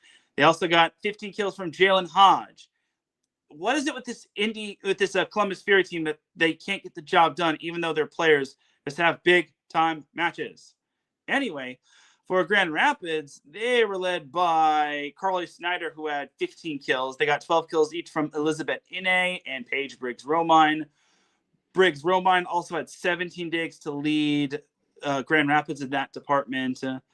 Morgan Hentz had 15 digs. As a team, Grand Rapids only hit 180, but they still grinded it out and got the win. Both these teams had a lot of digs, even though Grand Rapids had 10 less than Columbus. So there you go. Next up, the next matchup we had was the Omaha Supernovas taking on the Atlanta Vibe, and I was kind of skeptical on what would happen following Omaha's big win over Orlando. But then I realized, oh, wait, Atlanta isn't really the most clutch team out there. And Omaha swept them. So this was actually the shortest Omaha Supernovas win in program history. This is the battle of the 2 teams that started this whole MLV/PVF thing. But Omaha swept Atlanta with ease, with the greatest of ease. as Merritt Beeson had herself a big-time birthday match. She had 14 kills, 9 digs. Sarah Parsons had 11 kills and 11 digs. Man, Omaha also hit 413 while holding Atlanta to a hitting percentage of 117. Atlanta was led by Leah Edmond, who had 10 kills. This was something I actually talked about with one of the media people from at the League One Volleyball Championship. Atlanta has so much talent on their team, but when it comes to big-time matches, they don't clutch up. I'm sorry, but it's the truth. It's like they turn into the Atlanta Falcons. And I really hate to have to say that, but it's the truth. Anyway, moving on. We had this little matchup. It was another big-time playoff implications matchup, the San Diego Mojo and the Orlando Valkyries, with the Valkyries hosting. But for the second straight match, San Diego wound up winning on the road as they took down the Orlando Valkyries in straight sets. Though the third set was close, the Mojo was able to clutch it out and get the win on the road, which definitely helps their playoff hopes. As Grace Loberg led the way with 13 kills and 9 digs. You had Maya Tabron with 10 kills. You also had Marley Monstory with 30 assists and 10 digs. Like, this San Diego team has been digging quite a bit. And I should also mention that the Mojo hit 279 while holding Orlando to a hitting percentage of 154, which was very good. Hannah Maddox actually made her return, so that is big right there for Orlando. Unfortunately, her return did get warranted with a loss, as she actually didn't play set 3. She led the way with 10 kills, and that's kind of saying something, as Brittany Abercrombie had 5 kills, but she had 12 digs, but she didn't play set 3 either. So Hannah Pukas had 23 assists, so Champu did play, but she only played in the first set. So, yeah, Orlando's in a very tough predicament. So, two losses to 2 teams that are also vying for playoffs. That is very costly right there for Orlando. So, playoffs are starting to look really doubtful for the Orlando Valkyries, especially since the Supernovas' remaining schedule has the Columbus Fury on it. And I'm sure that they're not going to lose to Columbus. Now, I'd like to see who San Diego has remaining, but it's looking like San Diego might actually make the playoffs as well, barring they don't fold under pressure. But now for the big time important matchup of the weekend. We had the Indy Ignite taking on the Dallas Pulse for first place in the MLV. So Dallas can't go any lower than 2, and neither can Indy, but they'd like to get that number 1 spot. And Dallas was only a half a game back of Indy, but thankfully for the Ignite, they managed to find the spark, and they wound up beating the Pulse in 4, which was a big-time win, winning at Fisher's Event Center, as Azani Tila led the way with 19 kills. Lakator member Monet had 13 kills and 16 digs. Lydia Martin had 10 kills. 9 kills went to Cara Cressy. Anna DeVere had 8 kills and 11 digs, as Indy also hit 272, which was very good on their behalf. The Pulse, they only hit 134, and they only had 42 digs, which is not going to get the job done. As Sofia Maldonado Diaz led the way with 12 kills. They also got 11 kills from Mimi Collier. So, yeah, that's a tough loss right there for Dallas. I don't think their number 1 seed hopes are off. The number 1 seed is off the table, but it just got a lot tougher for them, considering I think Indy is close to that number 1 seed. If not, they might have the tiebreaker over Dallas. But we shall see. But that was the last match of the Week 15 season, Week 15, unless Wednesday wants to continue on Week 15, but I digress. But I'm going to say Wednesday starts Week 15 of the Week 16 of the MLV season. So Week 16. So now it's starting to get a little bit real. So we're nearing the end of the regular season. So Wednesday we've got kind of a toilet bowl matchup. We've got the Atlanta Vibe versus the Grand Rapids Rise. Interestingly enough, the Grand Rapids Rise, it's funny how I bagged on the Grand Rapids Rise because I thought just because they lost to the Columbus Fury, but now they're right on the coattails of Omaha. Now, I say right on the coattails, but they're still pretty far back. I think they're looking at it, I think they're 1, 2. I think they're 2.5 matches behind Omaha. But they play the Atlanta Vibe, who has just hit a really rough patch. Atlanta's hit such a rough patch. They're now the second worst team in the league. And I imagine Atlanta's playoff hopes are starting to dwindle. If not, it's already been put out. So this is basically an elimination match for Atlanta. If Grand Rapids loses, then this is probably going to hurt their playoff hopes. But I could see Grand Rapids winning. I like how Grand Rapids is turning me into a liar. So if Grand Rapids can pull off the win, then that increases their slim playoff hopes. But if they lose, then I think Atlanta is going to be playing spoiler. So there's that matchup on Wednesday. Thursday, you've got the Indy Ignite and the Orlando Valkyries. Oh, man. God, Orlando.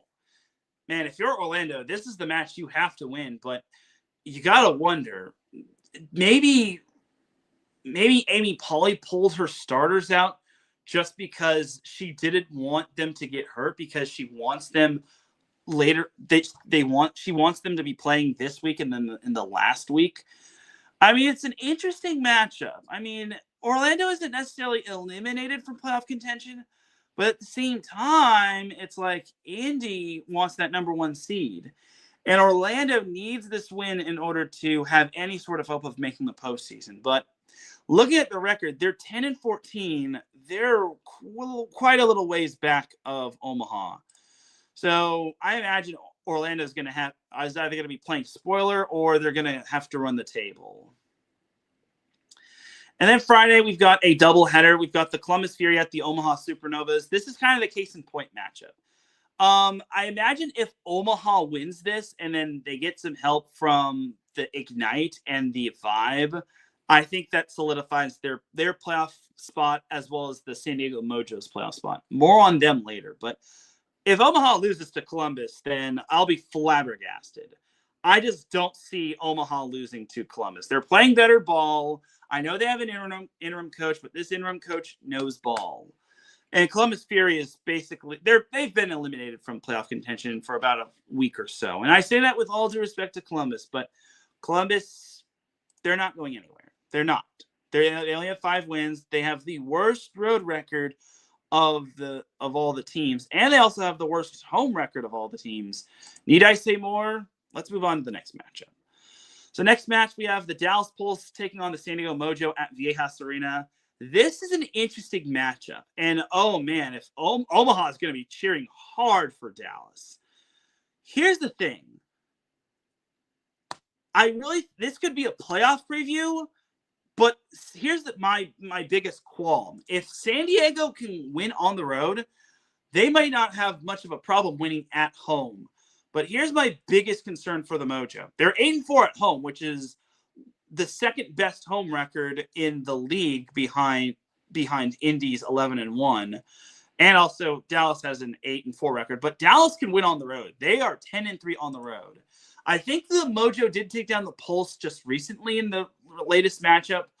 Can the Mojo do so again going into this matchup? Can they win in a very desperate situation? Because a win here gets them ever so close to the playoffs. But if they lose, then they could either risk falling backward out of the playoffs, or they could risk losing their spot altogether. Because I don't think the Mojo want to get matched up with the likes of the Indy Ignite. Though history has shown the number 1 seed has not been able to win the MLV/PVF playoffs, but I digress. But this is a big-time matchup for the Mojo. The Mojo have to win in order to make the playoffs, or at least punch their ticket. The Pulse, on the other hand, they're playing for that number 1 seed. And if there's ever a team rooting for the Mojo, it's the Indy Ignite. And if there's ever a team rooting for the Pulse, it's the Supernovas. And then looking at Saturday, you got the Orlando Valkyries and the Grand Rapids Rise. All right, this one is 100% elimination game right here. Whoever loses is pretty much out, though I can't imagine that the Orlando Valkyries are nearing being out right here and then. Orlando needs all of their players back ASAP. They need to be at full strength, and they need all their players to be at 100% pretty much. It's great that they have Hannah Maddox and Brittany Abercrombie back, but they need to have everybody. This is all hands on deck right here, because if they lose, then they should be officially out. Because after this week, they've got the Dallas Pulse and the Atlanta Vibe. The Vibe match is pretty winnable, But in order to look at the vibe match, they got to get through this week. They got to get past the Indy Ignite, and they've also got to get past the Grand Rapids Rise. And same can be said for Grand Rapids. This is kind of an elimination match right here. If they lose here, then heaven forbid that they pretty much are sunk in terms of making the playoffs. So we'll see. And then Sunday, you've got the San Diego Mojo and the Columbus Fury in the first of a doubleheader. If the San Diego Mojo lose this matchup, I will be disappointed. They can't be losing to the worst home team in the league. They can't be losing to the worst team in the league in general. San Diego's done a really good job as of late in terms of winning most of their matches. So they got to start continuing to win and nothing more. Then also on Sunday, you've got the Indy Ignite at the Atlanta Vibe. I feel this is probably target practice for Indy because they're closing in on that number 1 seed. If they can take care of business on their end and they don't fall into the trap of looking ahead to certain opponents or looking ahead to the playoffs, I think Indy can get that number 1 seed. Will it be beneficial to them? That still remains to be seen. But for now, Indy should be able to handle Atlanta because Indy is stacked with talent. And this could be the Mia Tuaniga revenge game if she plays. But who knows?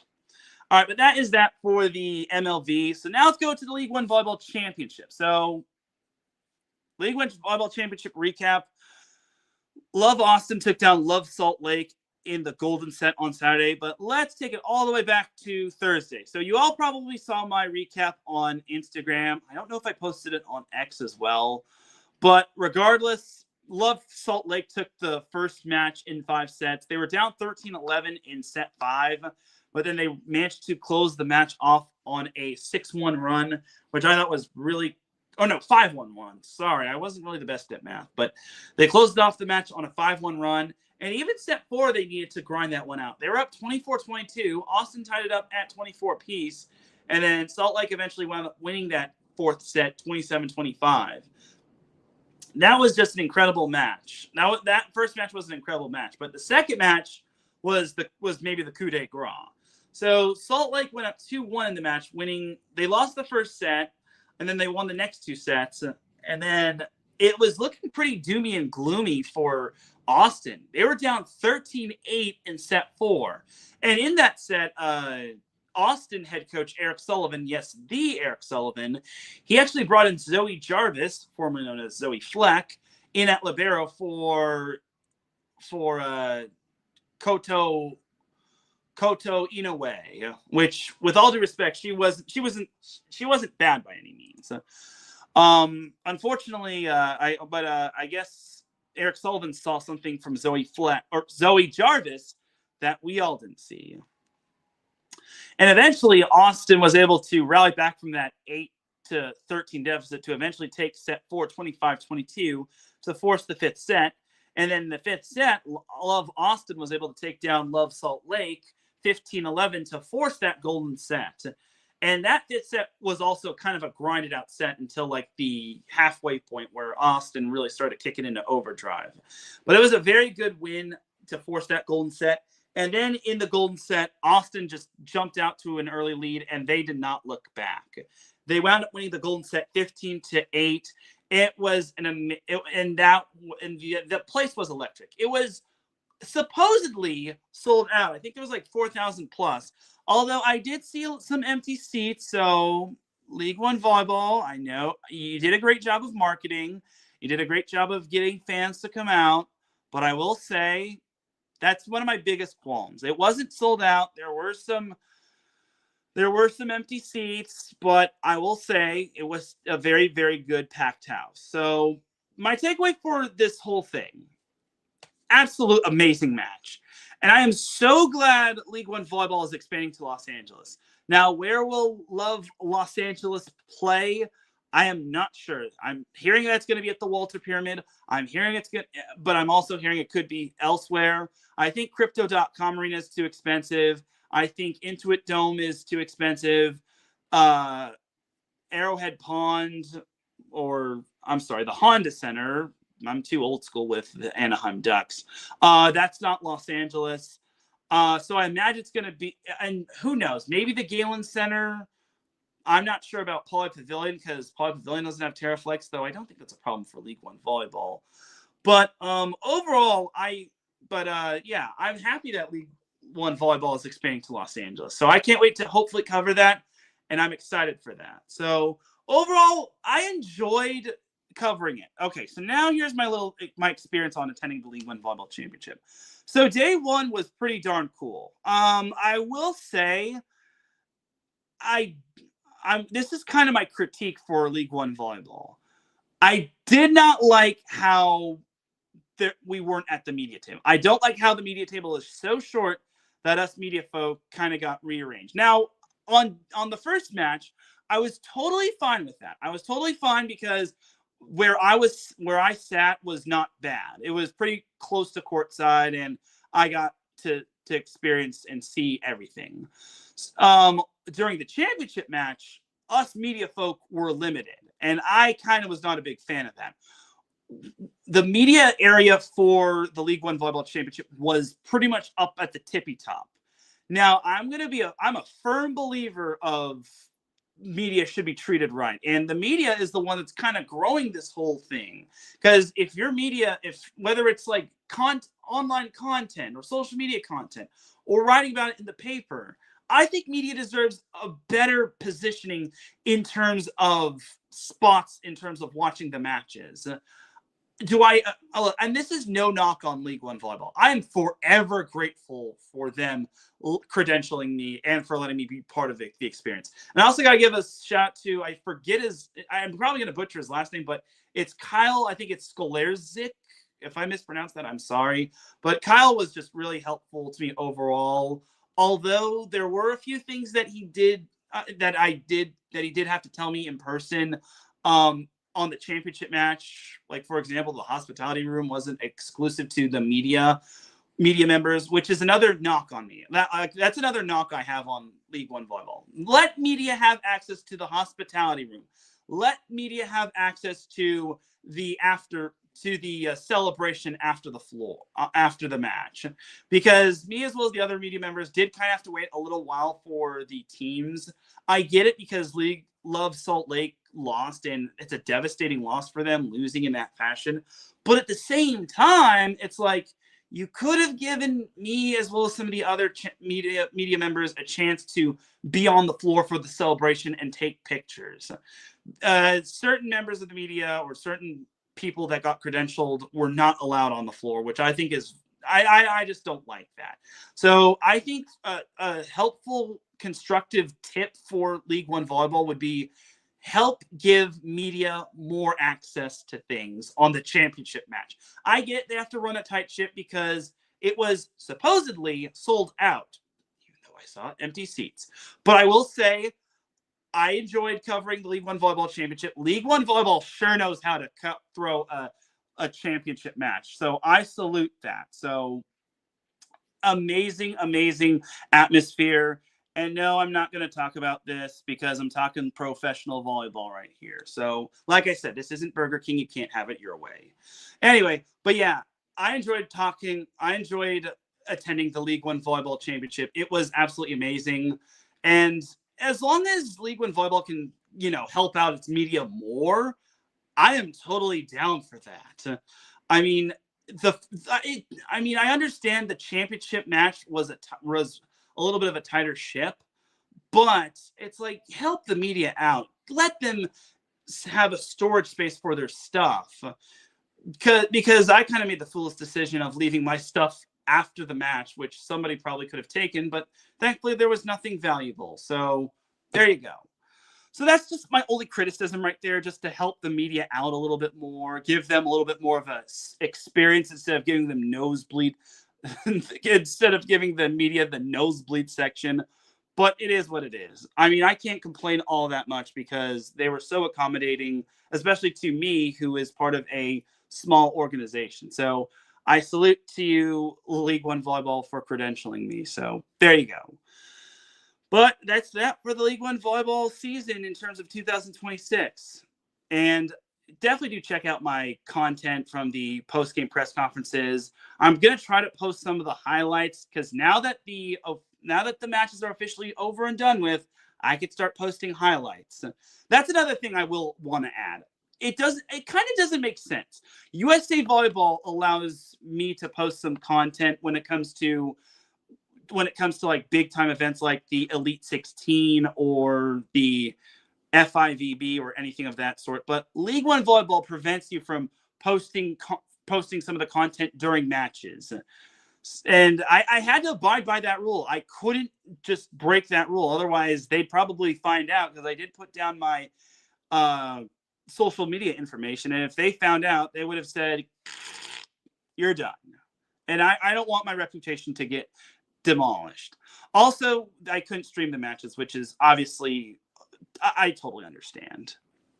Anyway, but that is that for my experience attending the League One Volleyball Championship. It was very fun, and I would totally do it again. If they have it in Long Beach, you already know I'm going to be there. But only time will tell. All right, but that is that for the League One Volleyball Championship. So now let's recap some 3C2A men's volleyball. So only 4 teams remain in terms of the state playoffs. You had the biggest upset with Fullerton reverse sweeping Orange Coast. This was not on my bingo card. I knew Fullerton was going to be a tough matchup for OCC, but God, I did not expect that. That's Fullerton's first win as a program over OCC, or their first win over their first men's volleyball win over OCC, and it's going to be their first Final Four experience. It's going to be the first time that they'll be making the Final Four, and they'll play Golden West, which swept Santa Monica, and then Long Beach, which is the host team of the Final Four in the state championship. They swept San Diego Miramar. They'll be playing Santa Barbara City, which outlasted San Diego Miramar in the first round. So, as for my predictions for the Final Four in the championship, I have Golden West Fullerton. Oh, this one's going to be a tricky one. I've got Golden West winning. Look, I love Fullerton. Eddie Rapp is a fantastic coach. Give him Coach of the Year right now. Just give him Coach of the Year. Don't ask any questions. But I think Golden West is going to win this, is going to advance to the championship for the second straight year. They have a lot of firepower on their team, and I don't see them slowing down by any means. I think Fullerton's going to really give them fits, because Fullerton is a much better team than they were earlier in the season, but now they've really shown their true colors, and they've really played their best ball. And then for Long Beach City and Santa Barbara City, I'm going to take Santa Barbara to win that matchup. I think Santa Barbara has a lot of good – their talent is just all over the place. They're well coached with Bridget Coolish. Santa Barbara's back in the Final Four for the second straight year. Prior to that, they hadn't been since like the mid-2000s.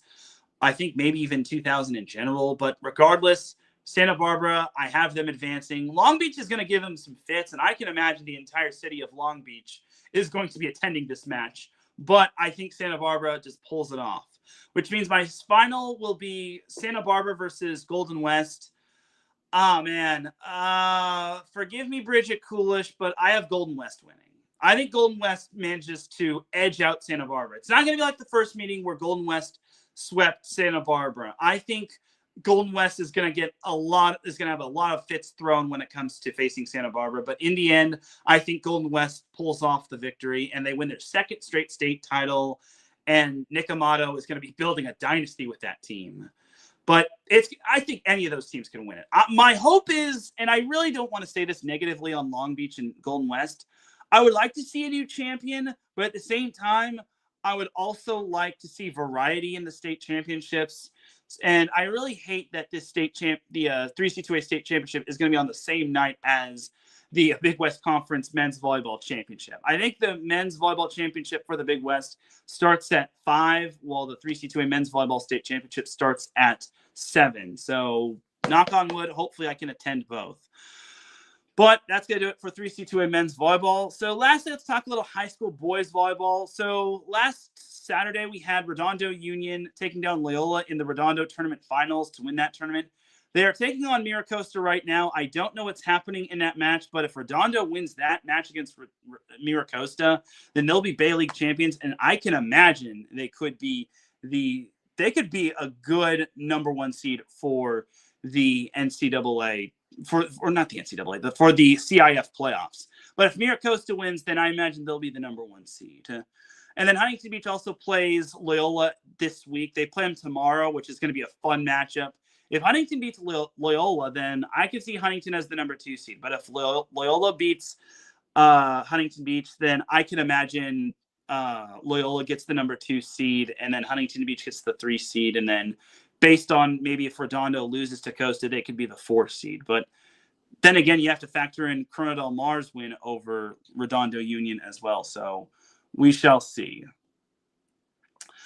But that'll do it for the 3C2 or for the high school and 3C2A men's volleyball side of things. And ladies and gentlemen, that's going to do it for this week's episode of Set Point. I know I had to pretty much rush that, but I'm nearing the 2-hour mark, which I don't want it to be I don't want to be up against. But for everyone here at IE Sports Radio, this is Teran Rodriguez signing off. Have yourself a great rest of the week. I will see you all on Wednesday in Huntington Beach for the MPSF Beach Volleyball Tournament. And yeah, I'll also see you on Thursday for hopefully the 3C2A men's volleyball tournament. Friday, I'll be at UC Irvine for the Big West Conference Tournament. And then Saturday, hopefully I can make both with the Big West Conference Tournament Championship and the 3C2A men's volleyball championship. But until then, I'll see you then. By the way, this Sunday is Selection Sunday in terms of the NCAA men's volleyball tournament. It's going to be fun. Oh, it's also gonna be golden. Had to throw that in there as well. But yeah, good night, everybody. Peace.